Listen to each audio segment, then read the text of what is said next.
अस्सलाम वालेकुम, welcome back to this video of chapter number 6 cost of capital और financial management book. So इसमें सबसे पहले हम कॉन्सेप्ट्स को डिस्कस करेंगे, उसके बाद हम क्वेश्चन से रिमूव करेंगे। इफ़ कॉन्सेप्ट्स आर क्लियर तो आप उसको स्किप करके नेक्स्ट जा सकते हो क्वेश्चन की तरफ। तो सबसे पहले ये देखेंगे कॉस्ट ऑफ कैपिटल होता क्या है। कॉस्ट ऑफ कैपिटल को हम रिक्वायर्ड रेट ऑफ रिटर्न भी कहते हैं, इसको हम कट ऑफ रेट भी कहते हैं, टारगेट रेट भी कहा जाता है, हर्डल रेट भी होता है इसको कहते हैं। ये बेसिकली एक मिनिमम अमाउंट ऑफ वैल्यू होती है जो कंपनी रिक्वायर करती है, कंपनी सीख करती है कि उसको वो मिलेगी on when they are investing on any project.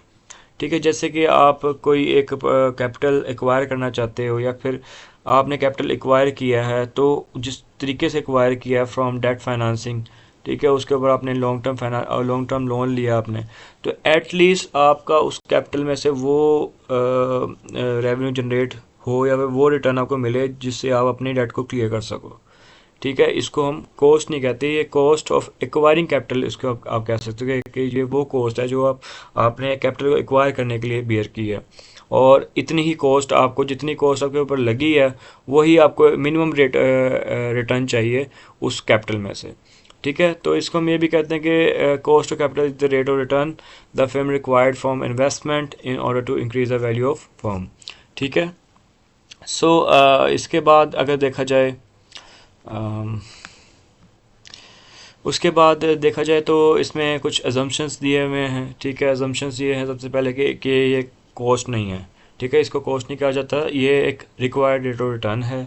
ठीक है, और ये मिनिमम रेट ऑफ रिटर्न है जो एक कैपिटल एसेट को आप एक्वायर करने के बाद उसको यूटिलाइज करते हो, तो वो उस यूटिलाइजेशन के बाद जो आपको रेवेन्यू आना चाहिए, वो रेवेन्यू जो है आपका रिटर्न, वो एटलीस्ट इतना होना चाहिए कि आपकी जो है एक्सपेंसेस वगैरह जो आपने बियर किए हैं उसको वो पूरा कर दे। तो थर्ड वन इज़ दैट कि consist of three important risk, जिस that is zero level, business risk and financial risk. Zero level risk वो होता है कि जो जैसे कि हमने कैपम मॉडल में भी पढ़ा था इसके बारे में कि ज़ीरो लेवल रिस्क होता है रिस्क फ्री रेट जिसको हम कहते होते हैं, कि वो रिस्क जिसके ऊपर वो रिटर्न जिसके ऊपर कोई रिस्क नहीं होता, कि एटलीस्ट आपको वो मिलेगा ही मिलेगा। ठीक है, इसको हम ज़ीरो लेवल रिस्क कहते होते हैं कि कोई आप बिज़नेस स्टार्ट कर रहे हो, तो बिज़नेस के अंदर वो जो रिटर्न है, जो एटलीस्ट रिटर्न आपको मिलेगा ही मिलेगा without any risk, that is zero level risk. Plus business risk हमारे पास होते हैं, जैसे कि हमारी रेपुटेशन, हमारी ऑपरेशन स्ट्रेटजी हो गया, उसके अलावा हमारी जो मार्केट के अंदर जो एक रिस्क होता है कोई भी अपना बिजनेस करने के लिए, वो हमारा रिस्क इसमें शामिल होता है। And the third one is the financial risk, जो कि हमारे पास है, जिसको हम कंट्रोल कर सकते हैं। अब इसमें इम्पोर्टेंट बात यह है कि जो बिजनेस रिस्क होता है वो अनअवॉइडेबल होता है, उसको आप अवॉइड नहीं कर सकते हो, उसको आप किसी मेथड के थ्रू कम या ज़्यादा नहीं कर सकते हो। लेकिन जो फाइनेंशियल रिस्क है उसको आप अवॉइड कर सकते हो by using good financing mix, और उसके अंदर आप ये कर सकते हो कि आपने जो फाइनेंसिंग मिक्स आपने यूज़ करनी है, डेट फाइनेंसिंग, कितने परसेंट डेट फाइनेंसिंग करेंगे और कितने परसेंट इक्विटी फाइनेंसिंग करोगे, तो वो आपका जो है आपकी जो ये फाइनेंशियल रिस्क है उसको कम या ज़्यादा कर सकता है।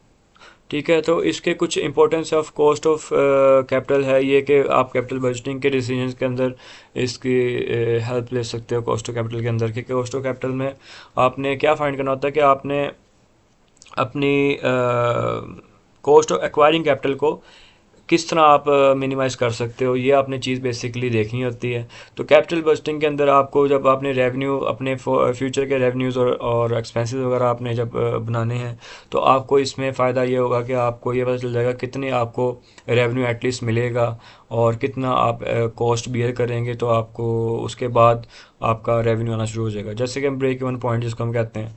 ठीक है, उसके बाद फाइनेंशियल परफॉर्मेंस को आप ये कर सकते हो through this cost of capital, कि आपको किसी भी फर्म की फाइनेंशियल हेल्थ के बारे में डिसीजन लेने में आसानी होगी by using cost of capital. Then the third concept ये हमारे पास ये आता है कि यहाँ पे measurement of cost of capital हम किस तरह कर सकते हैं। There are four ways, which is the cost of equity, cost of debt and cost of preferred share and cost of retain earnings. So हम पहले तीन ही डिस्कस करेंगे इसमें। अच्छा, इसके बाद हमारे पास सबसे पहले हम कॉस्ट ऑफ इक्विटी देख लेते हैं कि कॉस्ट ऑफ इक्विटी क्या चीज़ है हमारे पास। कि cost of equity the rate return on equity shares, कि वो रिक्वायर्ड रेट रिटर्न जो हम इक्विटी शेयर्स के थ्रू एक्वायर करते हैं अपना फाइनेंसिंग, ठीक है। कोई अपने कैपिटल हमने एक्वायर किया है थ्रू इक्विटी शेयर्स, और उस कैपिटल के ऊपर हमें जो मिनिमम रेट ऑफ रिटर्न चाहिए, that can be found through cost equity, ठीक है। उसके भी चार मेथड्स हैं, which is dividend price approach है हमारे पास, dividend price plus growth approach है, earning price approach and realized yield approach. तो इसके आगे फॉर्मूलाज लिखे हुए हैं कि E is equal to D. ये इसका है कि आप फॉर्मूलाज वगैरह बस याद कर लेंगे तो बाकी तो चीज़ें आसान ही हैं। तो उसके बाद कॉस्ट ऑफ डेट की तरफ अगर हम मूव करते हैं, चलो मेथड्स में आप सबसे पहले डिविडेंड प्राइस अप्रोच आपके पास, which is the K is equal to D divided by N P, which is net proceed. Net proceed basically is the actual money that you have received from the capital, और उसके बाद आप उसको क्या करते हो, डिविडेंड को आप डिवाइड करते हो डिविडेंड पर शेयर को नेट प्रोसीड के साथ। देन आपको पता चल जाएगा आपकी कॉस्ट ऑफ इक्विटी कितनी थी, ठीक है, कि आपको कितना जो है एटलीस्ट चाहिए from utilization of equity shares. Okay, then उसके बाद जो हमारे पास dividend price plus growth approach है, उसका फॉर्मूले में बस जी ऐड हो जाएगा। अर्निंग प्राइस अप्रोच है हमारे पास, earning per share divided by net proceed, and the last one is realize yield approach, जिसमें K is equal to P V F into D है, ठीक है। P V F is the present value of discount factor है हमारे पास, और D is the dividend per share. Then cost of debt हमारे पास आ जाता है। उसके भी तीन तरीके हैं, तीन तरीके से फाइंड किया जा सकता है, और तीन सिनेरियोज होते हैं। जैसे कि अगर डेट इशू किया गया एट पार वैल्यू, ठीक है, फेस वैल्यू के ऊपर इशू किया गया, तो उसका ये फॉर्मूला होगा कि D is equal to 1 minus T into R. R is the debenture interest rate है हमारे पास, और जो टी है हमारे पास टैक्स रेट है, ठीक है। और डेट इशूड जो है एट प्रीमियम डिस्काउंट होगा हमारे पास। ये सारे फॉर्मूलेज लिखे हुए हैं, और परपेचुअल और रिडीमेबल डेट बिफोर टैक्स, इसका ये फॉर्मूला ये, ठीक है। K D B is the cost of debt before tax, ठीक है। बिफोर टैक्स का ये फॉर्मूला है, एंड आफ्टर टैक्स का नीचे लिखा हुआ है K D A is equal to K D B into 1 minus T. और लास्ट में हमारे पास कॉस्ट ऑफ प्रेफर्ड शेयर आ जाता है, और मेथड्स उसके दो हैं, एक रिडीमेबल है और एक इरेडीमेबल है। तो रिडीमेबल के लिए हम ये D P divided by N P करेंगे। D P is the dividend per preferred share, और डिविडेंड पर प्रेफर्ड शेयर और divided by net proceed. So इसके बाद हम क्वेश्चन की तरफ मूव करते हैं।